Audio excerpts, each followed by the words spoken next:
waktu untuk berbincang dengan istri kita, berbincang, ngobrol sama istri kita. Jangan sok. Kadang-kala kita udah masuk rumah, kemudian istrinya udah nyiapin minum, ya Masya Allah. Mau cerita nih istri, bang aku ada cerita nih. Aduh aku capek, kata dia, mau tidur. Capek aku di kantor, subhanallah. Kita harus mengkhususkan waktu untuk berbicara dengan dia. Kenapa kok harus? Karena dia seharian di rumah nggak ngomong sama siapapun. Kita di luar ngobrol sama teman kita, ngobrol sama sahib kita, ke sana kemari. Sampai rumah kita, istri kita cuma punya kita aja, maaf. Maka kita lihat bagaimana Rasulullah sallallahu alaihi wasallam di dalam hadis Ibnu Abbas radhiyallahu taala anhu, dia berkata, "Bittu 'inda khalati Maimunah, fatahaddatsa Rasulullah sallallahu alaihi wasallam ma'a ahlihi sa'atan thumma raqad." Alaihi salatu wassalam, akhlak yang mulia. Beliau itu Nabi alaihi salatu wassalam. Sampai rumahnya, kata Ibnu Abbas, ketemu istrinya Maimunah, beliau nggak langsung tidur. Beliau ngobrol dulu sama Fatimah sama Maimunah beberapa saat, baru tidur. Kemudian kita lihat Nabi nih pernah ngobrol sama Aisyah. Aisyah tuh cerita tentang hadis Ummu Zara.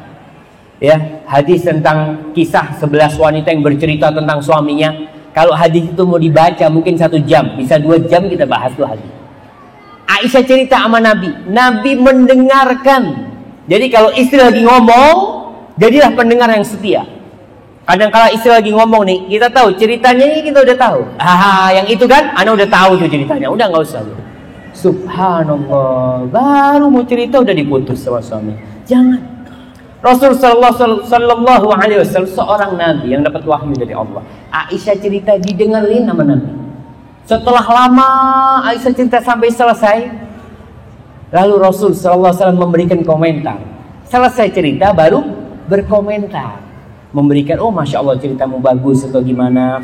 Seperti itulah Nabi kita Muhammad sallallahu alaihi wasallam. Para jamaah, kalau istri kita tidak bisa ngobrol sama kita di rumah, dia akan cari teman ngobrol di luar. Sekarang ada Facebook, sekarang ada Twitter, ada apalagi medsos yang lainnya, BB. Ketika nggak bisa ngobrol sama kita, dia akan cari. Dia tuh manusia, dia itu punya ruh, dia itu bukan pembantu di rumah kita. Kalau kita sekedar jadi bos seperti itu, subhanallah, hati-hati. Maka tolong dihargai pendapat istri kita. Ngomong sama istri kita yang baik. Kalau nyuruh pun minta tolong sama istri kita, agar istri kita tidak cari tempat lain. Istri kita kadang-kala nih masya Allah udah pakai baju bagus, udah cantik ya, bukain pintu, kita capek dari tempat kerja kita. Usahakan kita ketika capek melihat istri kita seperti itu, ucapkan kata-kata yang indah, masya Allah, cantik banget kau hari ini, masya Allah. Kadang-kala buka pintu, kemasukan jin dari mana?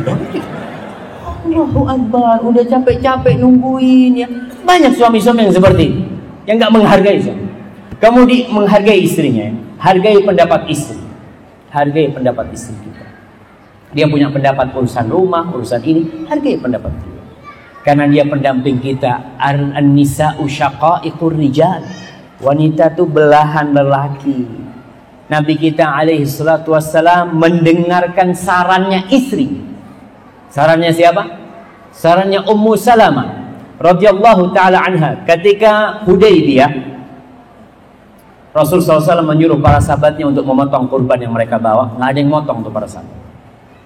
Akhirnya Rasul SAW masuk ke tenda bersedih, bercerita kepada Ummu Salamah. Ummu Salamah memberikan solusi kepada Rasul SAW. Ya Nabi Allah, atuhibbu dzalik? Wahai Nabi Allah, kau ingin umatmu melaksanakan perintahmu? Tentu, kata Rasul SAW, ukhruj, keluarlah. Thumma la tukallim ahadan minhum, jangan berbicara dengan satu pun dari mereka. Hatta tanhara budnak, sampai kau sembelih korbanmu itu. Wa tad'u haliqaka fayahliqaka, kau panggil tukang cukurmu biar dia membotak. Nabi melakukan itu. Beliau Nabi alaihissalam. Apalagi kita nih,